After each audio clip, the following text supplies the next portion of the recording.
Hello friends. तो ये हमारा लास्ट लेक्चर है न्यूरल कंट्रोल एंड कोऑर्डिनेशन का, जो कि 8 लेक्चर है हमारा 8 लेक्चर। सो आज के लेक्चर में हम लोग बात कर रही है क्रेनियल नर्व्स के बारे में। सो क्रेनियल नर्व्स क्या होते हैं? वो नर्व्स जो हमारे ब्रेन से निकल रहे हैं उनको क्रेनियल नर्व्स बोलते हैं। ठीक है। अब हमारे बॉडी में ह्यूमन में 12 पेयर्स ऑफ क्रेनियल नर्व्स होते हैं।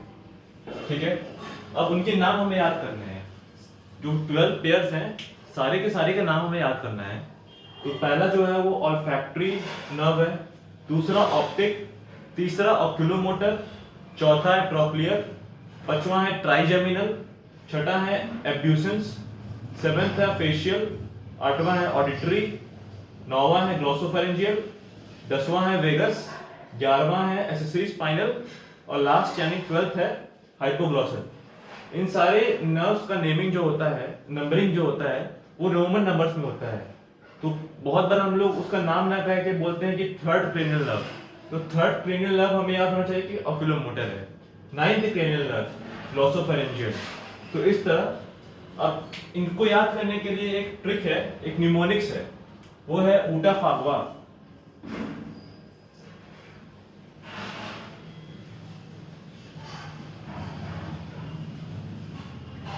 ऊटा फागवा स्टार्टिंग में 3 ओ होगा, फिर टी ए ऊटा और ये डबल टी ए होगा।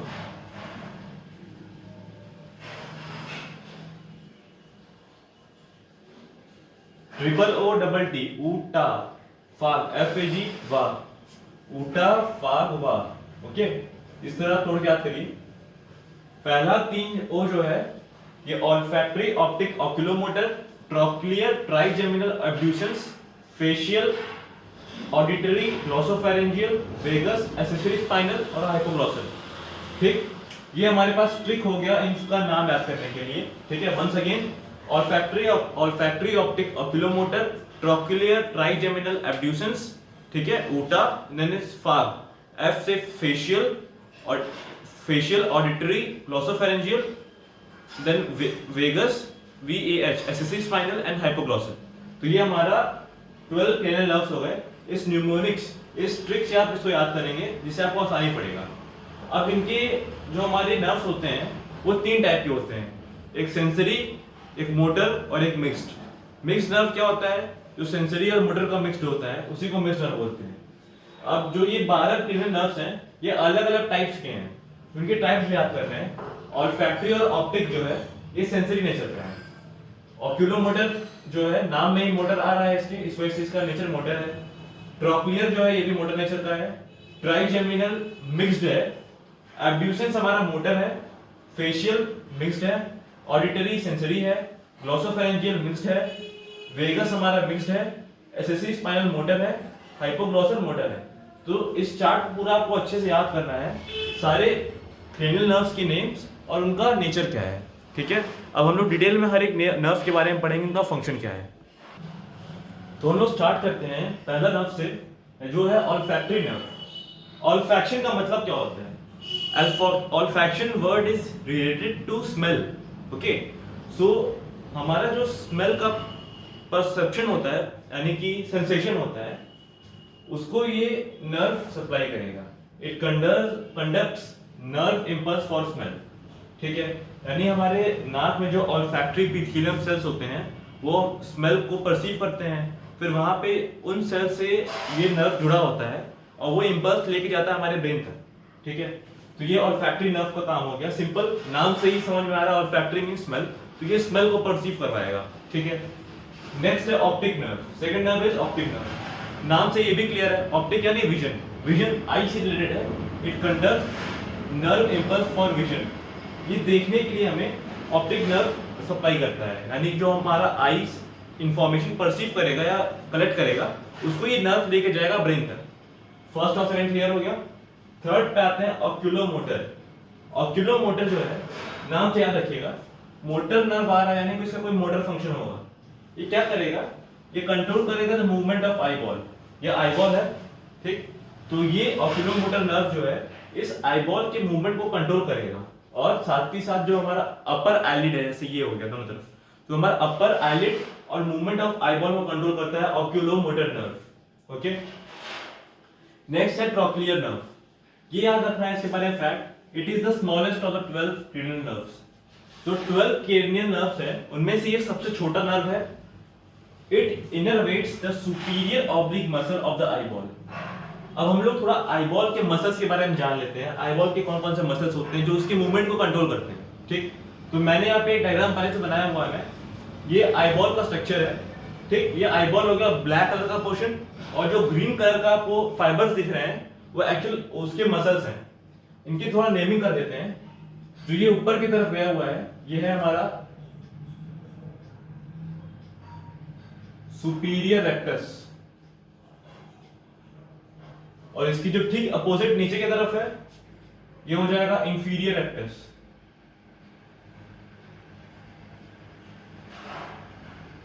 सुपीरियर रेक्टस, इंफीरियर रेक्टस, ठीक है। और जो इस साइड में है इसको बोलते हैं मीडियन रेक्टस, और ये वाला है हमारा लेटरल रेक्टस।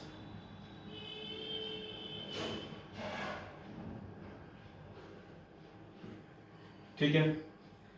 अब ये तो हमारा हो गया रेक्टस के बारे में, हो गया। एक सुपीरियर है, एक इंफीरियर है, एक मीडियन है और एक लेटरल है, ठीक है। अब बात करते हैं कि दो मसल्स और गई हुई है, एक ऊपर से यहाँ और यहाँ। इसका नाम है superior oblique muscle, superior oblique,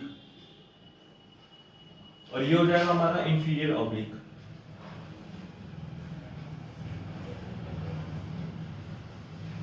ठीक है। तो जो हमारा ट्रोक्लियर नर्व है ये किसको प्रोवाइड कर रहा है? सुपीरियर ऑब्लिक मसल को, यानी कि इस मसल को। तो सुपीरियर ऑब्लिक मसल से कनेक्ट होता है ट्रोक्लियर नर्व, जो कि आईबॉल के मूवमेंट को कंट्रोल करेगा, ठीक। तो यहां तक हमारे फर्स्ट, सेकंड और third and fourth nerve complete हो गए। अब नेक्स्ट आगे बढ़ते हैं जो कि है ट्राइजेमिनल नर्व। ट्राइजेमिनल नर्व जो है ये थिकेस्ट क्रेनियल नर्व है, ठीक। ट्रोक्लियर जो था वो स्मॉलेस्ट था, ये थिकेस्ट है। और इसके ट्राइजेमिनल नर्व के 3 ब्रांच हैं। पहला है ऑप्थेल्मिक, दूसरा है मैक्सिलरी और तीसरा है मैंडिबुलर, ठीक। अब ऑप्थेल्मिक का काम क्या है, अब तीनों का काम देखते हैं, ठीक है। जो ऑप्थेल्मिक नर्व है it contains sensory axons from upper part of nasal cavity, eyeball, lacrimal glands and anterior half of scalp, ठीक।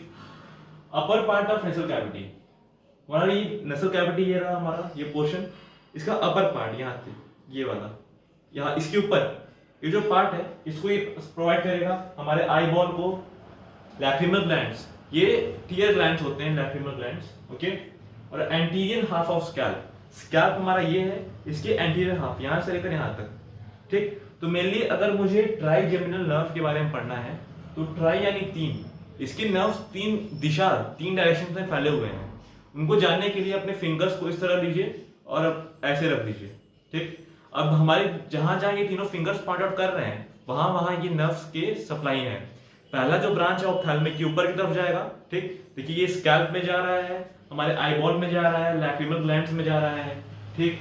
और anterior half of scalp, lacrimal glands, eyeball और अपर पार्ट ऑफ नसल कैविटी, ये नसल cavity का upper part तक जा रहा है, यहाँ से लेकर यहाँ तक। अब उसके नीचे आएंगे तो ये वाला नर्व आ जाएगा जो है हमारा maxillary nerve. It includes sensory axons from mucosa of nose, nose के अंदर का जो म्यूकोसा लाइनिंग है वो हो गया हमारा पैलेट। पैलेट यानी क्या होता है? पैलेट हमारा जो माउथ के अंदर जो रूफ होता है उसको पैलेट बोलते हैं, वहां पे भी जा रहा है। पार्ट ऑफ फेरिंक्स, फेरिंक्स के पार्ट में अपर टीथ तक जा रहा था ये, ठीक है। यहाँ पर अपर टीथ है, अपर लिप और लोअर आईलिड, ठीक। हमारा लोअर आईलिड को भी ये नर्व सप्लाई कर रहा है, तो वो है मैक्सिलरी नर्व। अब लास्ट ब्रांच जो है वो है मैंडिबुलर नर्व, जिसको डेंटिस्ट नर्व भी बोला जाता है। क्यों बोला जाता है? कि जब भी दांत की सर्जरी होती है, दांत को निकालना होता है या फिक्स किया जाता है, तो इसी नर्व को में इंजेक्शन लगाया जाता है सुन करने के लिए, ओके। सो ये है हमारा क्या क्या कंट्रोल करता है, एंटीरियर 2/3 ऑफ द टंग, ठीक। हम मेरे टंग को हम डिवाइड करेंगे तो 2 पार्ट्स में डिवाइड होता है, एंटीरियर 2/3 और पोस्टीरियर 1/3।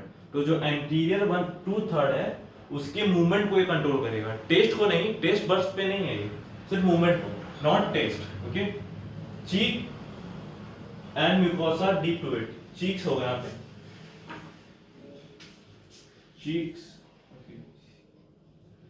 मेरे गाल को, और गाल के अंदर जो म्यूकोसा है, अंदर का जो लेयर है, लाइनिंग है सेल्स का, उसको ये कंट्रोल करेगा, लोअर टीथ को करेगा, ठीक। स्किन ओवर द मैंडिबल, जो मैंडिबल क्या होता है हमारा, ये मैक्सिला ये वाला पोर्शन है, मैंडिबल ये है, ठीक। तो मैंडिबल के ऊपर जो स्किन है उसको ये कंट्रोल करेगा। Side of anterior two year, मतलब क्या, ये मेरा कान है, इसके एंटीरियर यानी आगे की तरफ, यहाँ पर जो पोर्शन है उसको ये कंट्रोल करेगा। म्यूकोसा फ्लोर ऑफ माउथ, टंग के नीचे जो फ्लोर है, जमीन है, ठीक है, माउथ का जो जमीन है यानी फ्लोर है, वहां पर जो म्यूकोसा यानी सेल्स का लेयर है, वहां पर इस नर्व का सप्लाई होता है, ठीक। तो हमारा ये ट्राइजेमिनल नर्व के 3 पार्ट्स कंप्लीट हो गए, तीनों का फंक्शंस हो गया। अब नेक्स्ट नर्व पे आते हैं हम लोग, अब आगे बढ़ते हैं हम लोग, जैसे जैसे मैं बताते जा रहा हूँ वैसे वैसे आप याद करते जाइए, ठीक है। नेक्स्ट है 6th क्रेनियल नर्व, जो है abducens nerve. It is so named because nerve impulse causes abduction, that is lateral rotation of eyeball. ये नर्व हमारे आईबॉल का लेटरल रोटेशन, ये आईबॉल है ऐसे ऐसे, इसका लेटरल रोटेशन में हेल्प कर रहा है, एब्डक्शन नर्व, ओके। नेक्स्ट जो है वो है facial nerve. Its sensory axons extend from taste buds of anterior two third of tongue, ठीक। इसके पहले जो मैं बताया था ट्राइजेमिनल का मैंडिबुलर नर्व जो था, वो 2/3 ऑफ टंग में नर्व तो लेके जा रहा था, लेकिन वो टेस्ट बड के लिए नहीं था, वो मूवमेंट के लिए था। यहाँ पर जो फेशियल नर्व है ये टेस्ट बड से एक्सॉन्स लेके जा रहा है, ठीक है। It also contains axons from proprioceptors in muscles of face and scalp and from skin in the ear canal. अब प्रोपियोरिसेप्टर्स क्या होता है ये देखिए। प्रोपियोरिसेप्टर्स हमें हमारे इन्वायरमेंट के बारे में अवगत कराता है, ठीक, कि हम किस बैलेंस स्टेट में है कि नहीं है, हम सीधे खड़े हैं कि नहीं।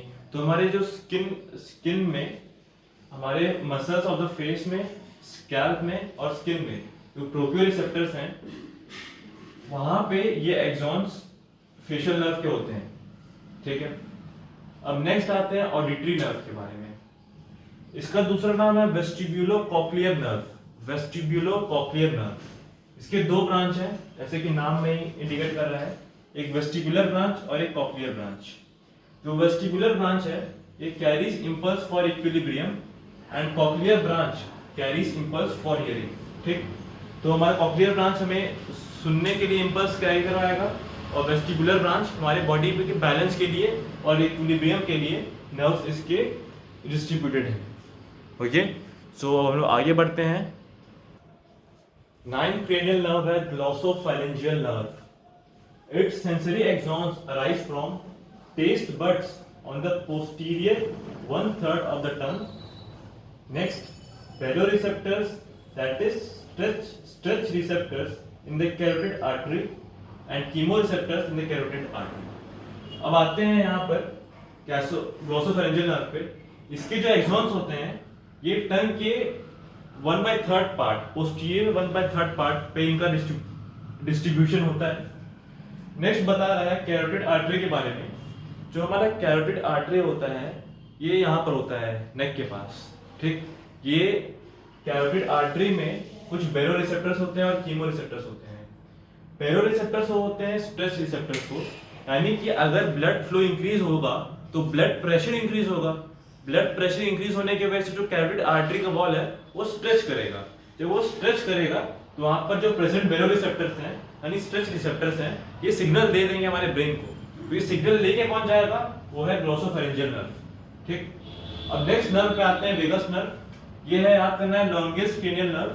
तो क्वेश्चन आ सकता है which is the longest cranial nerve, it is the vagus. It is distributed from head and neck into thorax and abdomen. Thorax हमारा ये वाला पोर्शन हो गया, ये वाला, और एब्डोमेन हमारा ये हो गया, ठीक। तो ये हमारे ब्रेन से निकलकर नेक तक आती हैं, फिर नेक से ये डिस्ट्रीब्यूट होना स्टार्ट हो जाती हैं, ठीक है। डिस्ट्रीब्यूट होती हैं हमारे थोरैक्स और एब्डोमेन में। जो वेगस नर्व है इसका नाम डिराइव हुआ है from its wide distribution. It is the only cranial nerve which crosses neck region. ये सिर्फ एक लौता क्रेनियल नर्व है जो हमारे नेक को क्रॉस करता है, बाकी सब क्रेनियल नर्व हमारे हेड में ही रह जाते हैं। ठीक है, अब नेक्स्ट नर्व पे आते हैं जो कि है accessory nerve. It conveys motor impulses to the sternocleidomastoid muscle और ट्रेपीजियस मसल। ये दोनों मसल हमारे हेड के मूवमेंट्स को रेगुलेट करती हैं। जो हमारे हेड का मूवमेंट है, इस मूवमेंट को रेगुलेट करेगा कौन, किसकी वजह से हो रहा है? स्टर्नोक्लीडोमास्टॉइड मसल, स्टर्नोक्लीडो STERNOCLEIDOMASTOID, स्टर्नोक्लीडोमास्टॉइड मसल और ट्रेपीजियस मसल।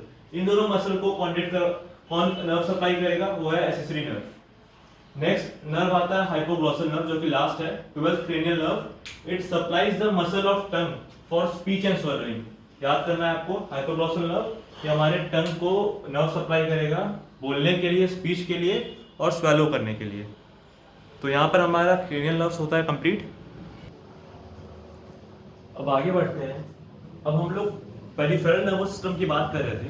तो पेरिफेरल नर्वस सिस्टम में मैंने क्या क्या आ रहा था? स्पाइनल नर्व्स और क्रेनियल नर्व्स। ठीक, जो हमारे ब्रेन से नर्व्स निकलती हैं, क्रेनियल नर्व्स, जिनके बारे में अभी जस्ट पढ़े हम लोग, और स्पाइनल नर्व्स के बारे में भी हम लोग पढ़ लिए हैं, लेकिन कुछ पॉइंट छुड़ गया था। ये तो हम जानते हैं कि स्पाइनल नर्व्स 31 पेयर्स होती हैं, यानी कि टोटल 62 नर्व्स होती हैं स्पाइनल नर्व्स। ओके, अब इनके डिस्ट्रीब्यूशन देख लेते हैं। 8 नर्व सर्वाइकल रीजन से निकल रही हैं, 12 थोरैकिक से, 5 लंबर, 5 सैक्रल और 1 कॉक्सिजियल से। ठीक, तो ये आपको याद रखना है कि 31 पेयर्स का डिस्ट्रीब्यूशन कैसे कैसे है। 8 सर्वाइकल से, 12 thoracic, 5 lumbar, 5 sacral and 1 coccygeal. Okay, spinal nerves की जो सारी नर्व्स होती हैं, ये याद रखिएगा कि वो सारी मिक्स टाइप की होती हैं। क्रेनियल नर्व्स में तो अलग अलग टाइप की थी, कोई सेंसरी है, कोई मोटर है, कोई मिक्स्ड है, लेकिन स्पाइनल में सारी मिक्स्ड है, यानी कि इनके पास दोनों नेचर होगा, सेंसरी का भी और हमारा मोटर का भी। अब नेक्स्ट आते हैं हम लोग ऑटोनॉमिक नर्वस सिस्टम पे।